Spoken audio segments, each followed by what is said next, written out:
거룩하신 하나님, 주님의 영광 앞에서 우리는 재의 티끌 같은 존재임을 고백합니다.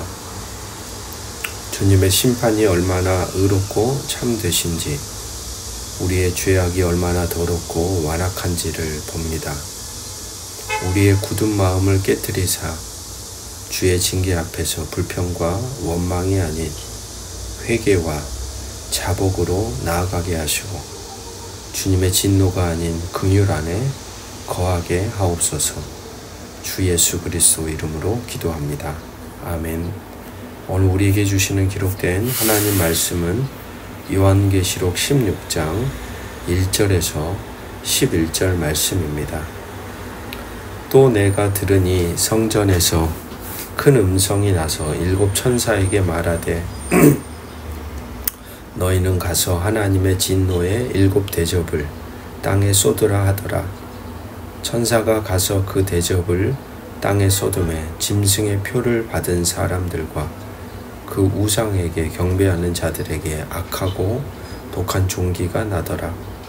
둘째 천사가 그 대접을 바다에 쏟음에 바다가 곧 죽은 자의 피같이 되니 바다 가운데 모든 생물이 죽더라.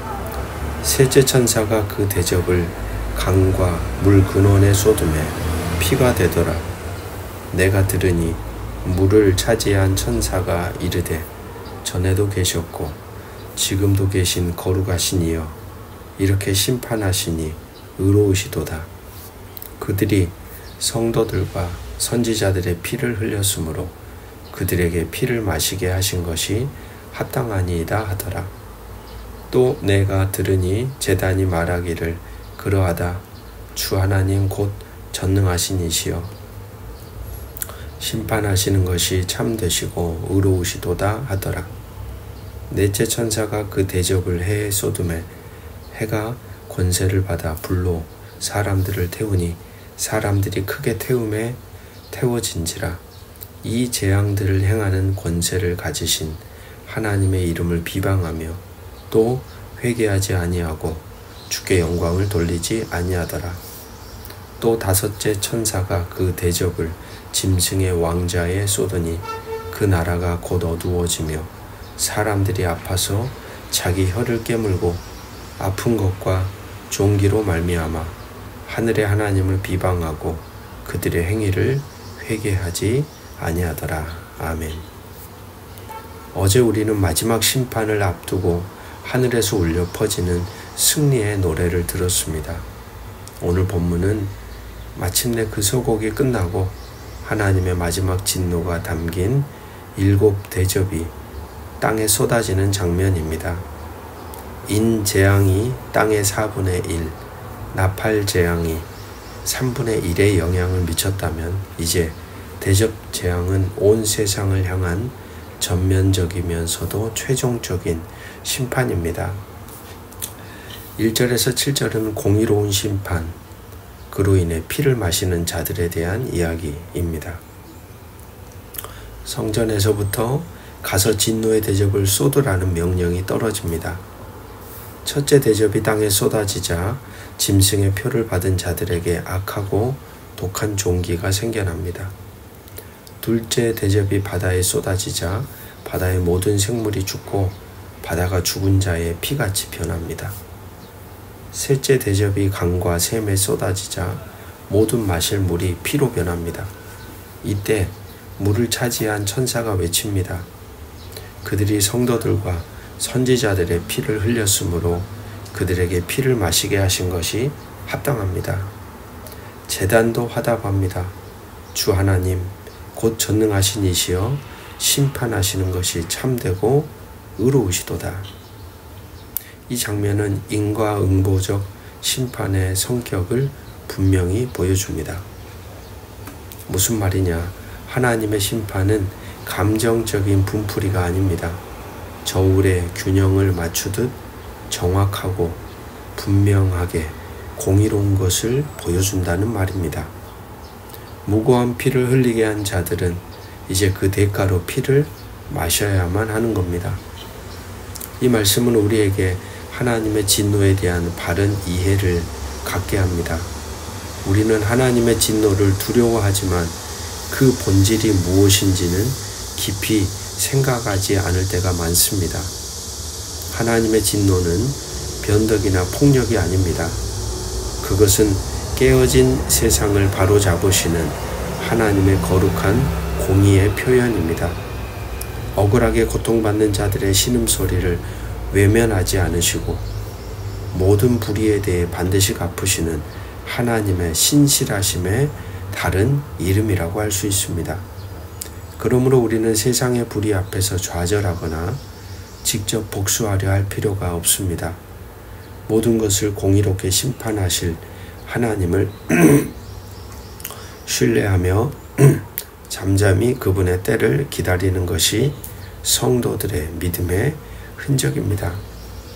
두 번째 단락인 8절부터 11절은 심판 속에서 더욱더 완악해지는 마음들입니다. 심판은 계속됩니다. 넷째 대접이 해에 쏟아지자 사람들이 맹렬한 불에 타는 고통을 겪습니다. 다섯째 대접이 짐승의 왕자에 쏟아지자 그 나라는 짙은 어둠에 잠기고 사람들은 고통으로 자기 혀를 깨뭅니다. 그러나 이 모든 재앙 속에서 나타난 사람들의 반응은 우리를 더욱더 소름 돋게 만듭니다. 그들은 자신들의 죄를 뉘우치고 하나님께 돌아오지 않습니다. 오히려 그들은 고통 속에 하나님의 이름을 비방하며 회개하지 아니하고 라고 성경은 기록합니다. 끔찍한 재앙 그 자체보다 그러한 재앙을 겪으면서도 끝까지 마음이 완악하여 돌이키지 않는 인간의 모습이 더욱더 비극적입니다. 이것이 바로 오늘 우리가 가장 두려워해야 할 영적인 상태입니다. 심판보다 무서운 것은 회개할 기회를 잃어버리는 것입니다. 징계보다 무서운 것은 징계를 받고도 깨닫지 못하는 무뎌진 마음이겠죠. 하나님께서는 때로 우리의 삶에 고통이라는 대접을 쏟으실 때가 있습니다. 관계의 아픔, 재정의 어려움, 건강의 위기, 우리를 흔들어 깨우십니다. 그때 우리의 반응은 어떻습니까?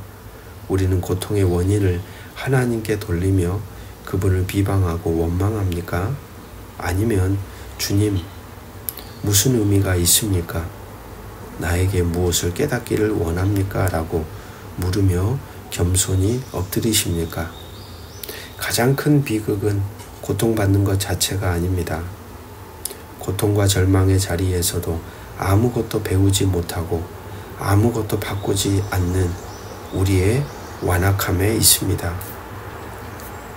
오늘 쏟아진 5개의 진노의 대접은 우리에게 하나님의 심판이 얼마나 공의롭고 철저한지를 보여줍니다. 그러나 동시에 그 끔찍한 재앙 속에서도 끝까지 회개하지 않는 인간의 마음이 얼마나 완고한지를 폭로합니다.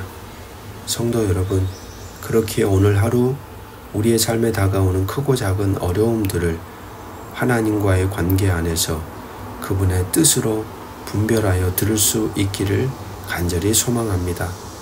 고통 속에서도 하나님을 원망하는 자가 아닌 고통을 통해 내 자신을 돌아보고 마침내 주의 긍휼을 경험하는 지혜로운 자들이 되기를 간절히 소망합니다. 기도하겠습니다. 의로우시며 자비로우신 하나님, 주님의 공의로운 심판 앞에 우리는 할 말 없는 죄인임을 고백합니다. 우리가 고통의 때에 하나님을 원망하는 어리석음을 범치 않게 하시고 그 고통을 통해 우리를 부르시는 주의 음성을 분별하여 듣게 하옵소서. 징계 속에서도 회개하지 않았던 완악한 마음이 우리의 마음이 되지 않도록 날마다 성령으로 우리의 마음을 새롭게 하여 주시고 주 앞에 엎드려 회개하는 자에게 베푸시는 주의 용서와 회복의 은혜를 풍성히 경험하는 하루가 되게 하여 주시기를 주 예수 그리스도의 이름으로 기도드립니다. 아멘.